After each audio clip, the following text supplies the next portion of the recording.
Imamat 1. Korban bakaran.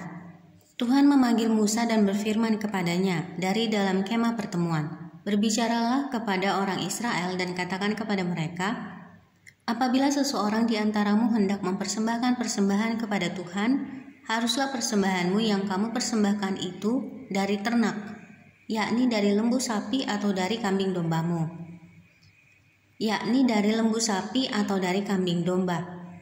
Jikalau persembahannya merupakan korban bakaran dari lembu, haruslah ia mempersembahkan seekor jantan yang tidak bercela. Ia harus membawanya ke pintu kemah pertemuan, supaya Tuhan berkenan akan dia. Lalu ia harus meletakkan tangannya ke atas kepada korban bakaran itu, sehingga baginya persembahan itu diperkenan untuk mengadakan pendamaian baginya.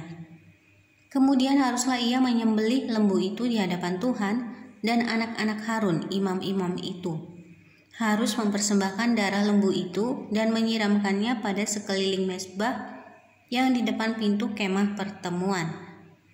Kemudian haruslah ia menguliti korban bakaran itu dan memotong-motongnya menurut bagian-bagian tertentu.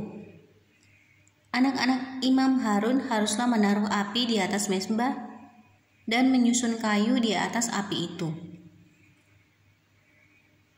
Dan mereka harus mengatur potongan-potongan korban itu dan kepala serta lemaknya di atas kayu yang sedang menyala di atas mezbah. Tetapi isi perutnya dan betisnya haruslah dibasuh dengan air dan seluruhnya itu harus dibakar oleh imam di atas mezbah sebagai korban bakaran, sebagai korban api-apian yang baunya menyenangkan bagi Tuhan.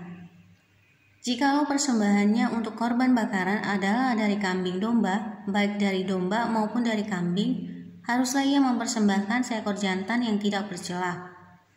Haruslah ia menyembelihnya pada sisi mezbah sebelah utara di hadapan Tuhan, lalu haruslah anak-anak Harun, imam-imam itu menyiramkan darahnya pada mezbah sekelilingnya. Kemudian haruslah ia memotong-motongnya menurut bagian-bagian tertentu. Dan bersama-sama kepalanya dan lemaknya diaturlah semuanya itu oleh imam di atas kayu yang sedang menyala di atas mezbah. Isi perut dan betisnya haruslah dibasuhnya dengan air, dan seluruhnya itu haruslah dipersembahkan oleh imam dan dibakar di atas mezbah. Itulah korban bakaran, suatu korban api-apian yang baunya menyenangkan bagi Tuhan. Jikalau persembahannya kepada Tuhan merupakan korban bakaran dari burung, haruslah ia mempersembahkan korbannya itu dari burung tekukur atau dari anak burung merpati. Imam harus membawanya ke mezbah lalu memulas kepalanya dan membakarnya di atas mezbah. Darahnya harus ditekan keluar pada dinding mezbah. Temboloknya serta dengan bulunya haruslah disisihkan dan dibuang ke samping mezbah sebelah timur ke tempat abu. Dan ia harus mencabik burung itu pada pangkal sayapnya, tetapi tidak sampai terpisah. Lalu imam harus membakarnya di atas mezbah, di atas kayu yang sedang terbakar. Itulah korban bakaran, suatu korban api-apian yang baunya menyenangkan bagi Tuhan.